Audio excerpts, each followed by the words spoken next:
Assalamualaikum warahmatullahi wabarakatuh. Nama saya Sri Rahayu. Saya akan mempresentasikan tentang metode ilmiah sebagai ciri IPA. Metode dan sikap ilmiah.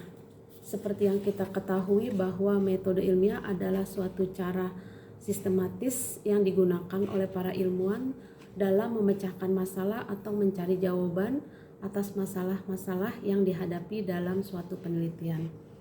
Salah satu bagian penting dalam sebuah penelitian adalah metode ilmiah.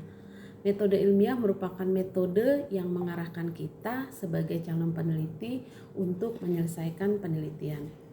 Contohnya, seorang mahasiswa yang mendekati akhir semester pasti sudah mulai banyak tugas dan mulai diperkenalkan dengan teori penelitian. Buat mahasiswa yang sebentar lagi melakukan penelitian wajib tahu tentang metode ilmiah. Sikap ilmiah. Sikap ilmiah adalah suatu sikap mampu menerima pendapat orang lain dengan baik dan benar. Bertindak dalam memecahkan suatu masalah secara sistematis melalui langkah-langkah ilmiah. Sikap ilmiah yang harus dimiliki oleh seorang ilmuwan yaitu rasa ingin tahu yang tinggi, jujur, dan mengungkapkan fakta, serta mampu membedakan antara opini dan fakta. Kalau opini itu merupakan keterangan yang belum pasti kebenarannya, dan kalau fakta, apa yang ditulis itu masuk akal dan dapat dibuktikan. Karena proses pengambilan data harus dilakukan secara ilmiah dan memiliki dasar atau sumber yang jelas. Metode ilmiah. Metode ilmiah ada rasionalisme dan empirisme. Rasionalisme memberikan kerangka pemikiran koheren dan logis. Jika ingin diteliti lebih lanjut, pada intinya rasionalisme adalah suatu pemikiran yang logis diimbangi dengan pemikiran yang masuk akal dan pikiran yang sehat. Empirisme memastikan kebenarannya, memberi kerangka pengujiannya. Empirisme adalah suatu aliran dalam filsafat yang menyatakan bahwa semua pengetahuan berasal dari pengalaman manusia. Empirisme menolak anggapan bahwa manusia telah membawa fitrah pengetahuan dalam dirinya ketika dilahirkan. Jadi, dalam empirisme, kebenaran hanya dapat diperoleh melalui pengalaman. Cara berpikir rasional dan empiris tersebut tercermin dalam langkah-langkah yang terdapat dalam proses kegiatan ilmiah tersebut. Kerangka dalam prosedur dapat diuraikan atas langkah-langkah berikut. Langkah-langkahnya yaitu pertama, penentuan dalam penentuan masalah. Kegiatan untuk menemukan permasalahan biasanya didukung oleh survei ke perpustakaan untuk menjajaki perkembangan pengetahuan dalam bidang yang akan ditelitinya, terutama yang diduga mengandung permasalahan.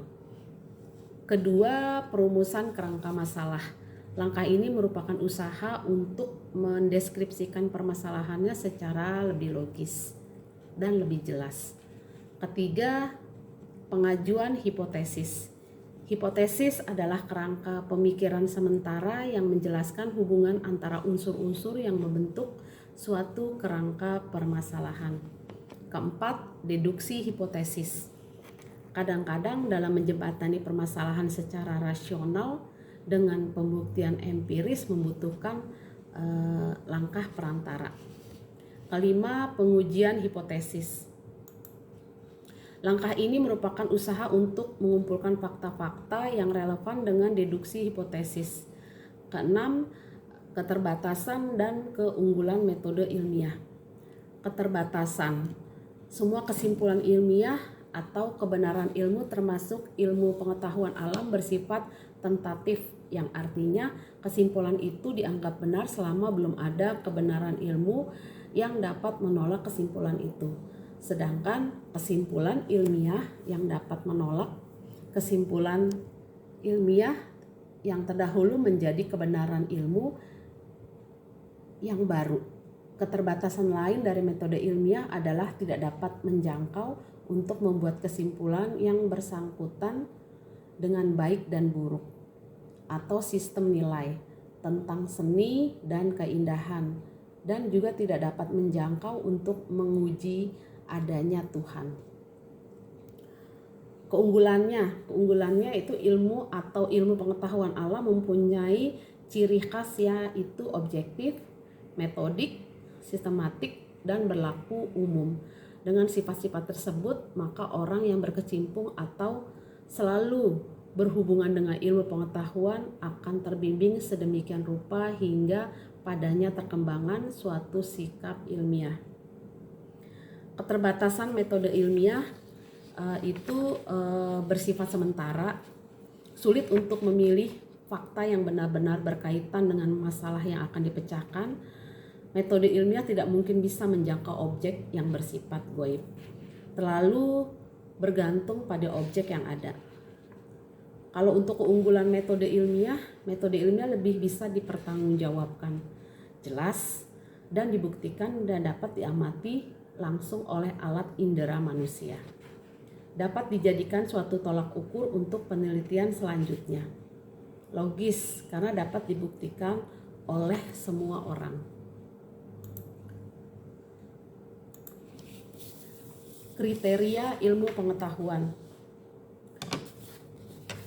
Logis atau masuk akal, sesuai dengan kaidah ilmu pengetahuan yang diakui kebenarannya. Objektif, sesuai berdasarkan objeknya dikaji dan didukung dari fakta empiris. Metodik, diperoleh dari cara tertentu dan teratur yang dirancang, diamati, dan terkontrol. Sistematis, disusun dalam satu sistem satu dengan saling berkaitan dan menjelaskan sehingga satu kesatuan. Sikap ilmiah. Ada sejumlah sikap ilmiah yang harus dimiliki oleh seorang peneliti atau ilmuwan, yaitu sebagai berikut: jujur, terbuka, toleran, optimis, serta pemberani. Sikap ilmiah ini mutlak diperlukan seorang peneliti atau ilmuwan agar mampu bekerja secara ilmiah. Pengertian IPA merupakan ilmu yang sistematis dan dirumuskan berdasarkan gejala kebendaan, terutama berdasarkan pengalaman dan induksi, atau pengetahuan teoretis yang diperoleh dengan metode khusus. Ilmu alam atau ilmu pengetahuan alam disingkat IPA adalah istilah yang digunakan yang merujuk pada rumpun ilmu di mana objeknya adalah benda-benda alam dengan hukum-hukum yang pasti dan umum. Berlaku kapanpun dan dimanapun orang yang menekuni bidang ilmu pengetahuan dalam alam disebut sebagai saintis. Jadi orang yang menekuni bidang ilmu pengetahuan alam disebut sebagai saintis. Relativitas IPA. Fakta sebenarnya mendeskripsikan atau memberikan fenomena-fenomena atau gejala. Namun kadang-kadang fenomena yang sama dapat diberikan dengan cara-cara yang berbeda, tergantung dari sudut pandangan si perumus fakta itu. Sebagai contoh, fenomena terbit dari terbenamnya matahari dapat diberikan: 1. Matahari terbit dari terbenam matahari sebelah timur lalu tenggelam di sebelah barat. 2. Bumi berputar ke arah timur, maka matahari seolah-olah bergerak ke barat. IPA bersifat dinamis. IPA berawal dari pengamatan dan pencatat baik terhadap gejala-gejala alam pada umumnya maupun dalam percobaan-percobaan yang dilakukan dalam laboratorium. Dari hasil pengamatan atau observasi ini, manusia berusaha untuk merumuskan konsep-konsep, prinsip, hukum, dan teori. Sebagai contoh, dengan menggunakan teori optik memungkinkan dibuatnya alat-alat optik yang presisi, yang tinggi, dan kemampuan yang lebih besar. Selanjutnya, dengan alat-alat yang berkemampuan besar ini memungkinkan diperbaharuinya teori yang telah ada. IPA bersifat dinamis, artinya kebenarannya terbuka untuk diuji lagi, sehingga apabila diketemukan pendekatan yang lebih baik dapat menggugurkan teori yang lama. Demikianlah presentasi dari saya, semoga bermanfaat. Wassalamualaikum warahmatullahi wabarakatuh.